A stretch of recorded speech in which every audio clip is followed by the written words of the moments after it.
Hello and welcome to the Overwatch Heroes Cup. I'm your host Stanbear, and today we're going to be seeing a 2v2 between the four players we had available. I'm personally interested to see what happened. We've got villains and we got the heroes. So this is gonna be a bit of fun. I'm very excited to see what characters we're gonna see from all four of our players.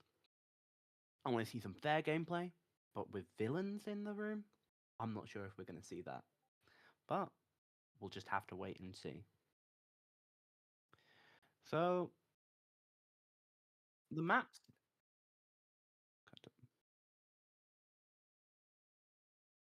The maps today are going to be Jiang Tower, King's Row, and Mumbai.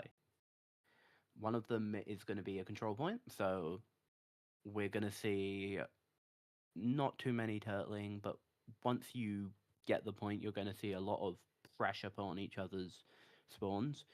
And then the other two are hybrids. So I can't. And we're starting match.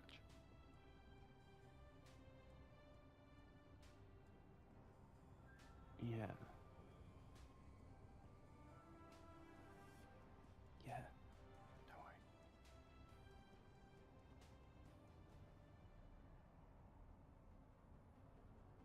We're gonna see what kind of heroes we got in 1 second. Ready for battle. Ooh. Okay. So the villains have already gone with talent, and they have. Uh, they have Widow and Doomfist. This is a very interesting one because they've gone heavy on the attacking, whereas the heroes have a Kiriko and they have a Reaper. I'm gonna have to see how this works because Sure. Kiriko I'm does a currently lot of figuring out DPS, I can't seem to a go fair amount higher with it, than like. but No, depending on how good that Doomfist is, no, I can look it up to may go up, just but not looking matter up to go in the up isn't the slightest. best solution that I found. Okay. Goes for Probably the observe what the controls were. But... Okay, Doomfist is really approaching. Get a couple good shots in on the Reaper. I don't know if that. Nope. Hiding going cover. Playing a bit of range right now. Don't want to approach too far.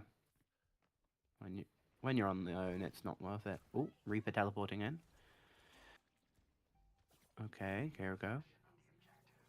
Will we see? Let's see how useful.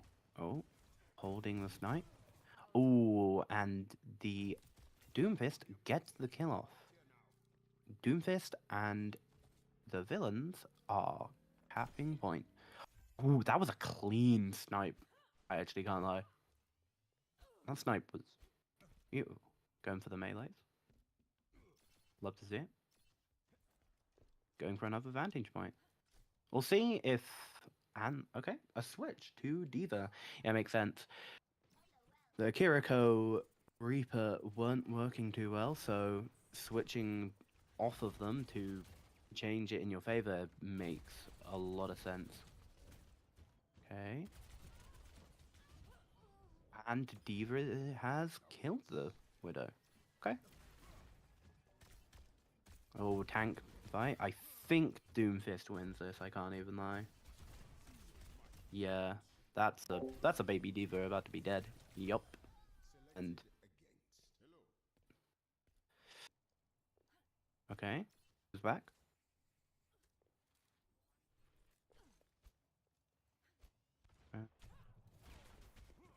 The Doomfist is approaching in the base. Bro, definitely a good move from them. That is tough, because, yep. Are we going to see... And the D.Va get it. And the tank is down. Doomfist killed by Leon Discott. Space Moon going in. They're capping point. This may be more even than I anticipated. Leon Discott with a golden gun? Okay, that's sick. villains seem to have switched up as well. Now we're seeing a Reinhardt. I mean, I guess the Reinhardt definitely counters the Diva, so probably a good move. If you can counter Diva, then yep. Oh, Diva got a kill. And baby Diva. So instead of approaching, now Reinhardt is just gonna cap point, and there's not much you can do. Especially as baby Diva. You kinda just gotta wait until your ult is up and you can get back into mech. Reinhardt is approaching. And Zero is going down, but it doesn't matter much. Oh, injured. Okay. Backing off. Oh. That was dead. And I think, oh, maybe we're just gonna have to see. This seems bad for heroes, so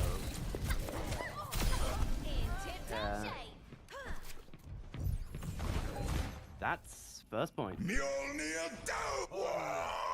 It was a valiant try from our heroes, but the villains have very good control, and in the 1v1s, which we were seeing, the villains were just taking it clean every single time.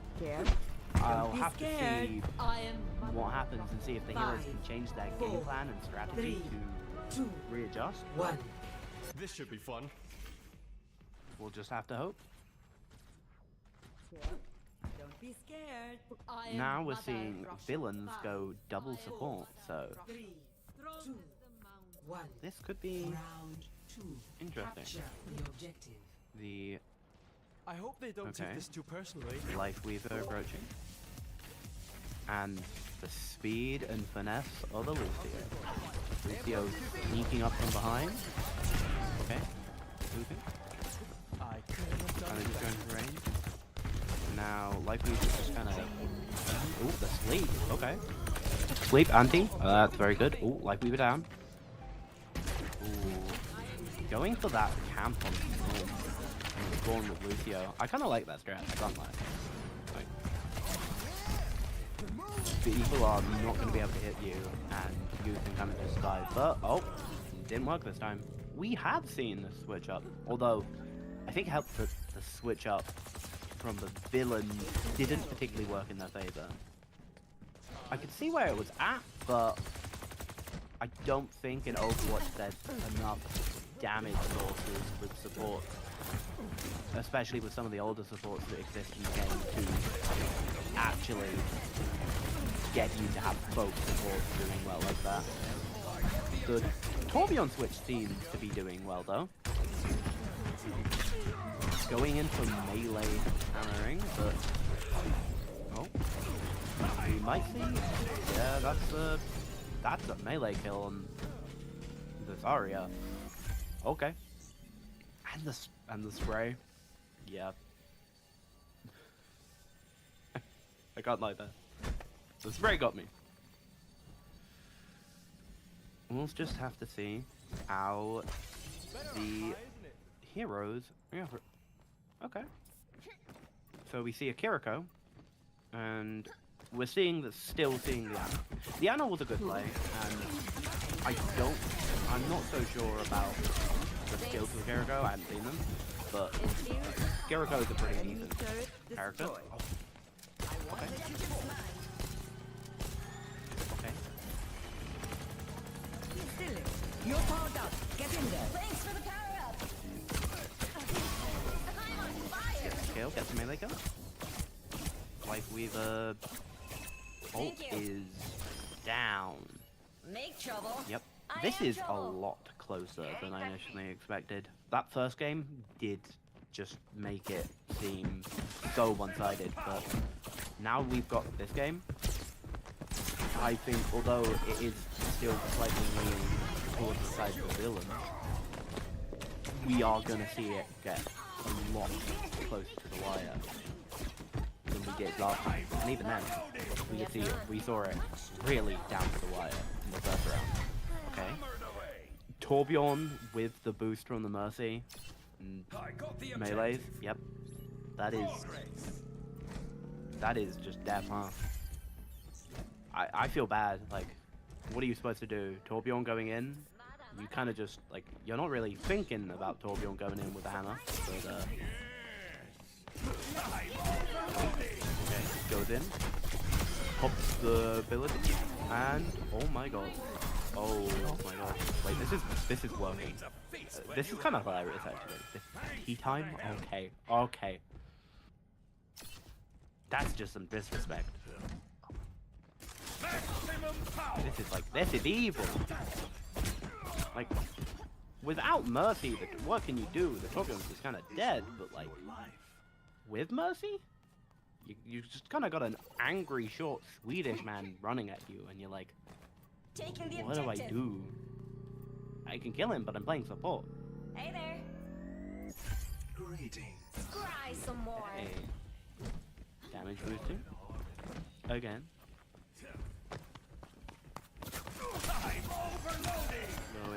Going in. Orb of Discord. Trying to get that Orb of Discord so that more damage can be done as you're sticking the double support. Ult is down. Yep.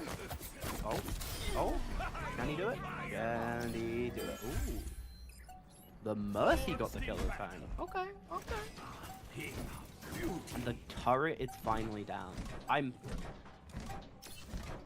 That is evil. The turret's been down. Like, you're not using the turret even. Oh. And the first round goes to the villains. Some pretty good players overall that game. Play of the game. So, I think I know where this is heading. Are we gonna... Oh, we are! Boosted Torbjorn hitting you with hammers for the entire time. That first game was interesting. I see that the heroes have the potential to pull it back and win a game, but at the current pace, they need to communicate a bit more and get their act together. I've seen them mostly playing support and DPS or support and support, and one of the things that I thought made it easier for the villains is that they were just sticking way on a tank and then on a support.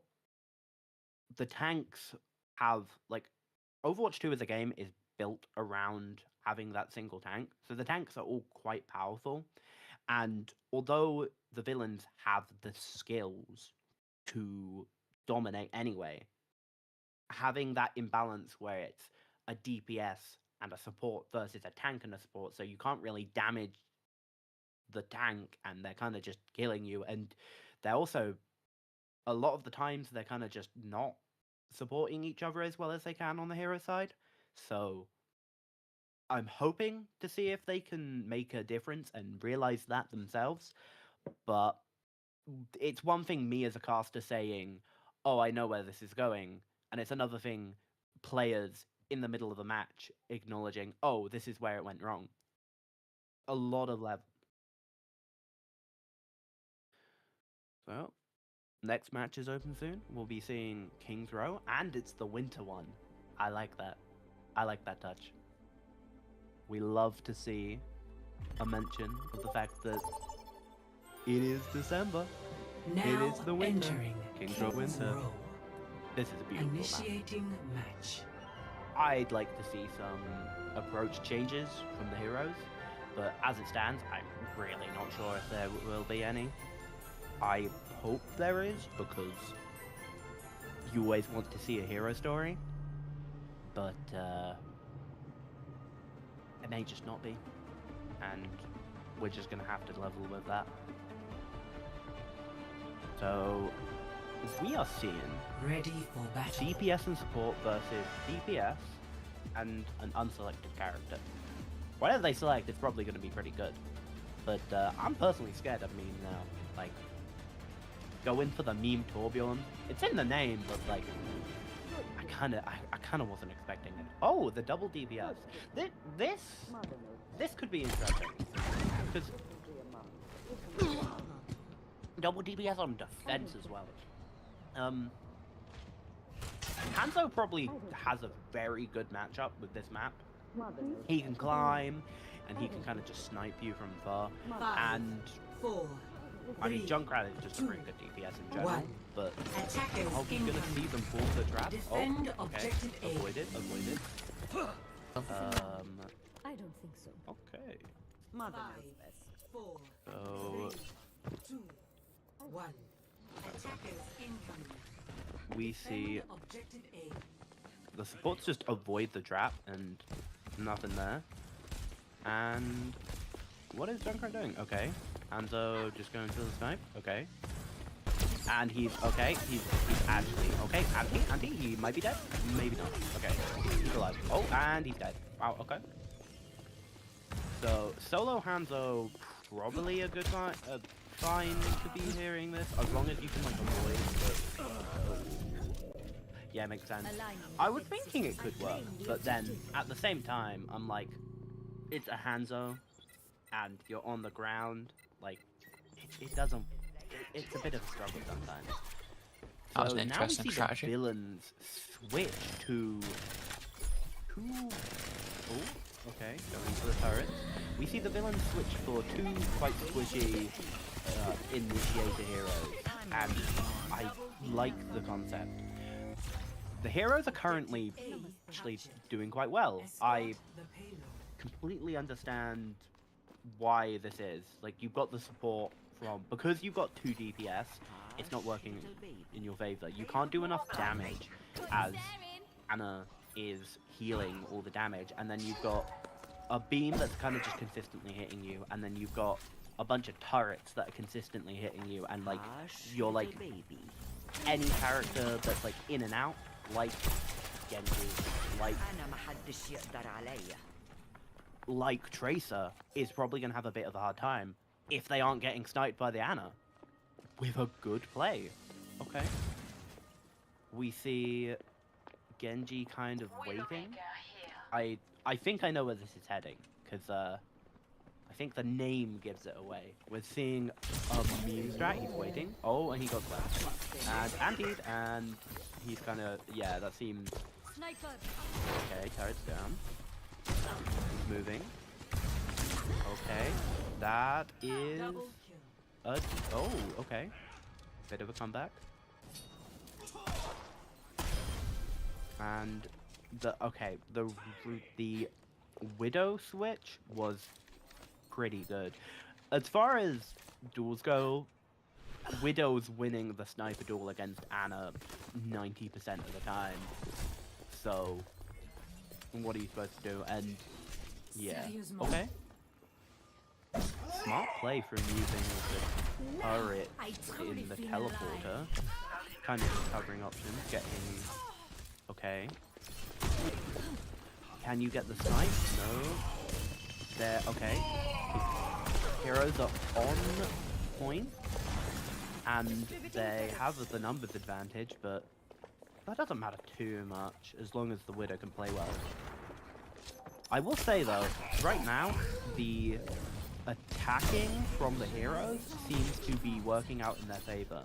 When you had the like even field of control, it didn't seem like the heroes were that comfortable, and it seemed like the villains were very comfortable in just like knocking out Space Moon and Leon Descartes, and then as soon as it switched to No one can hide hybrid from my payload. sight.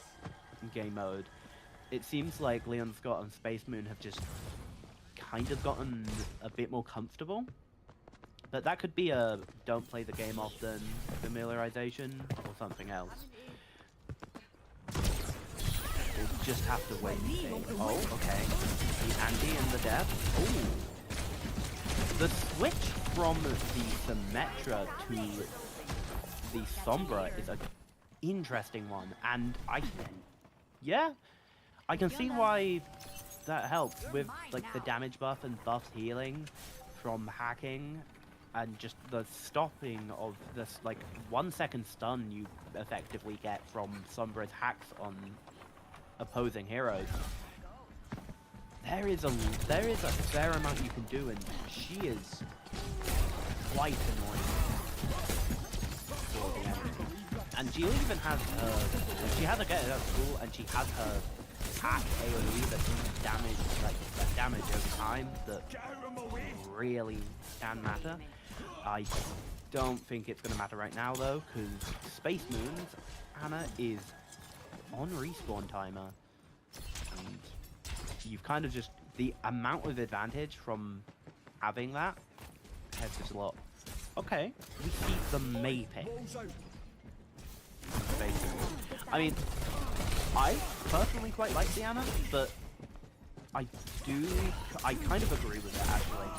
When you've got two dive characters, like both characters the villains have currently, Hazard and Genji are very, very heavy dive.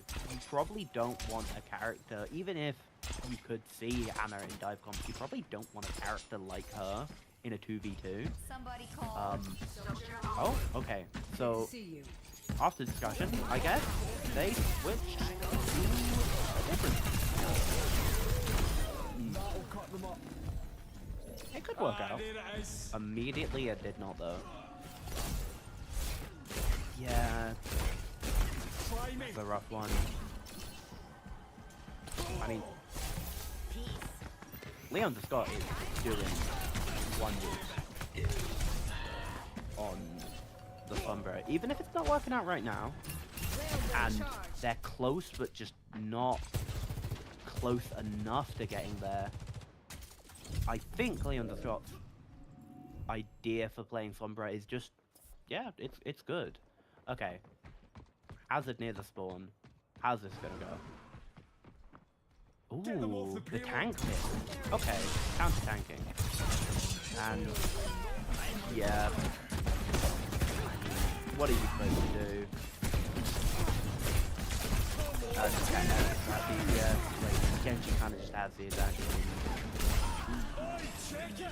Okay.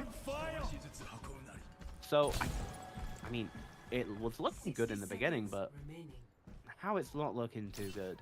The Hazard pick from Meme is just really changing it, and Crested Gecko's Genji is a pretty effective character. So, okay, we've got Echo and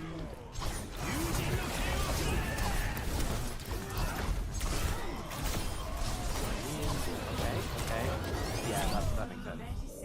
You can't really, yeah, there's not much you can do there. Genji ult is just kind of built to murder, and Reinhardt and Echo, although they are, like, I can see in theory, I'm not sure about that. Okay, so we now see that Space Moon has switched to Mercy, and in theory I like this, but I do think that the support tank can work. Mercy is probably the worst option there, and that's kind of like there's not much you can do. Like Mercy, if you get Mercy down, like she can't do it. Like she can't do anything, and that's the first round. Score 0 All right. to 2.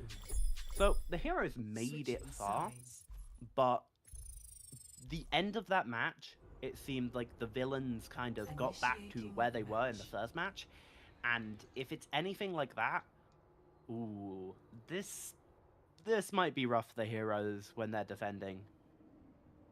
Like, will they be able to pick the comp that works the best on defense? Because in the beginning, the villains didn't, and it can be hard to figure out what comp you want to get when you're doing defense. Okay, so first of all, we're seeing the hazard stick with, which I mean, respect. Yeah, that's a very good character to stick with. And then we're seeing the Torbjorn from Crested Gecko. I've only seen Memes Torbjorn, but if it's anything like Memes Torbjorn, this will be certainly an interesting match. I'm interested to see the theory behind what the heroes are doing with the Space Moon and Leon the Scott both on support. I like me a support. I'm personally a support main myself, but I'm interested to see what their theory behind this is, because I'm not so sure. But we actually see a change from the villain. We see Winston and Hanzo instead of Hazard and Torbjorn. Winston like died, and we might, yeah, that's a dead Hanzo, so okay, this might be working out more than I thought. The meme switch immediately to Junkrat could work out. Junkrat is a pretty high DPS, and you get a couple shots in and you kind of just die. And Freya? I'm not so sure about this one. This was after the time where with Overwatch. This character's a very interesting one, because like she is kind of able to snipe you from the air with her like fun time lock on zoom in. But I mean, carries risk. Like you saw there was the ability to kill them. This actually looks like a capture from Meme to me. Okay. That was just a sound check. I'm interested to see, like, I'm actually kind of willing to apologize, because I didn't think that on defense the double support on hybrid would work. But I guess because the map is like, you don't need to capture points yourself, so you don't need to play offense, you can kind of just play defense, and you can kind of just outlast the opponent with your support. It is a strategy that is working better than where you're both attacking through control. Unless stuff like that happens, where you get a Junkrat that manages to get a kill and then get that ult kill. Yeah, that's kind of just a good night for heroes, huh?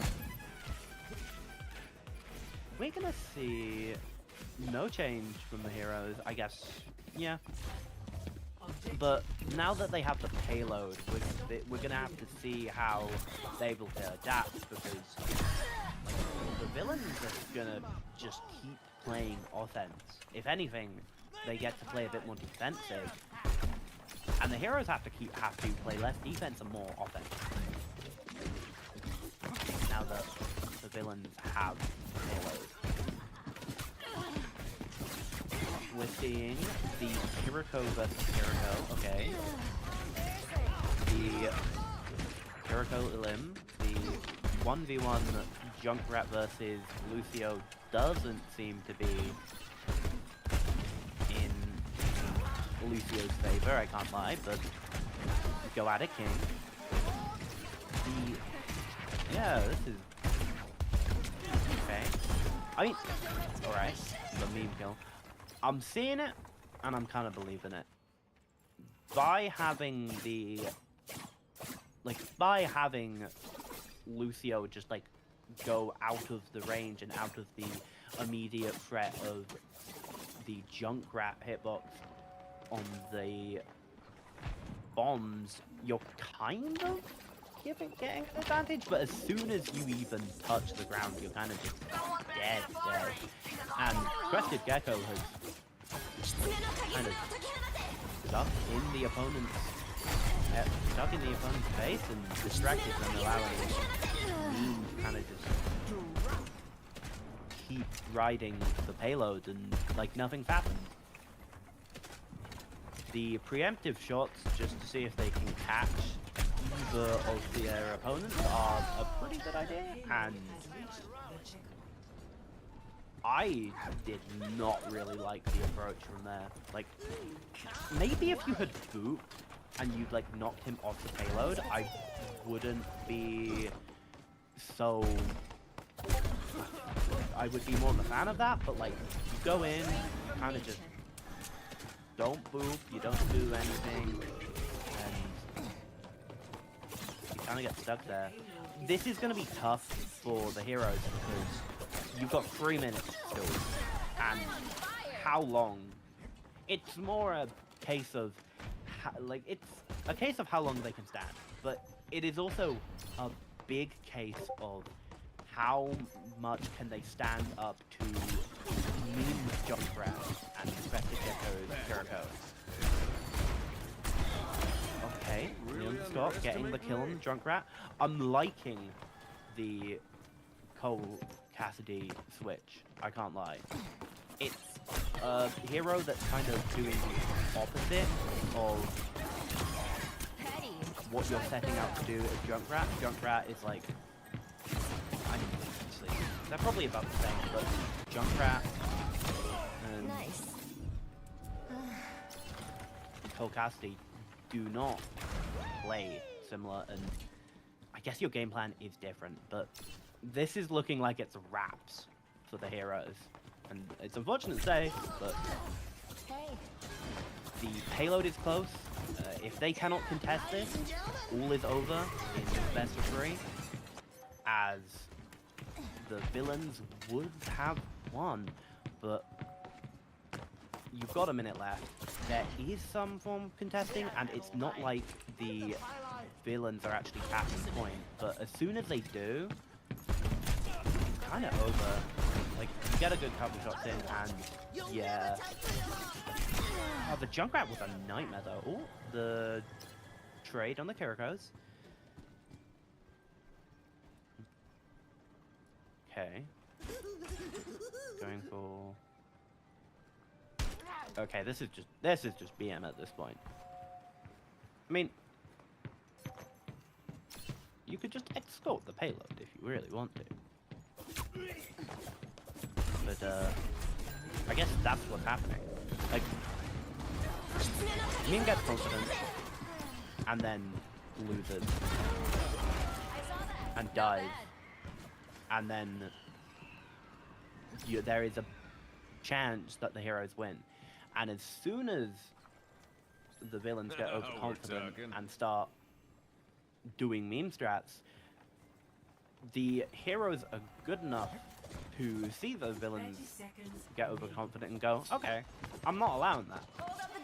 So the villains have to answer back with, okay, my bad, I'm serious. And Meme is now on the Genji, so if it's anything like last time, the villains win. Yep. That's how it goes.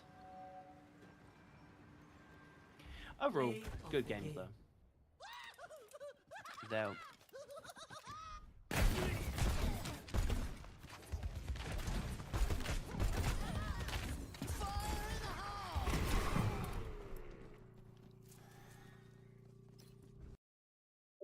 So, I think that was a pretty okay set of matches. In the end, the villains did win out against the heroes, which, if you're going by storybook standards, is a bit unfortunate, but there's always a sequel, and we now get to decide our MVP. The MVP for today's match is Leon the Scott. Corporate told me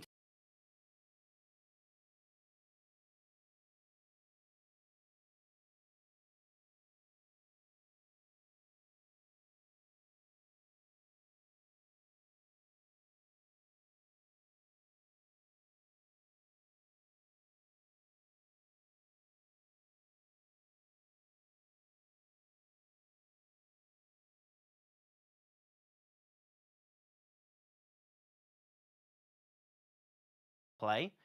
and it worked out fairly well, even if in the end, after switching a couple more characters and some counterpick heroes, it didn't work out for the heroes. But that's all we have had time for today. I enjoyed myself.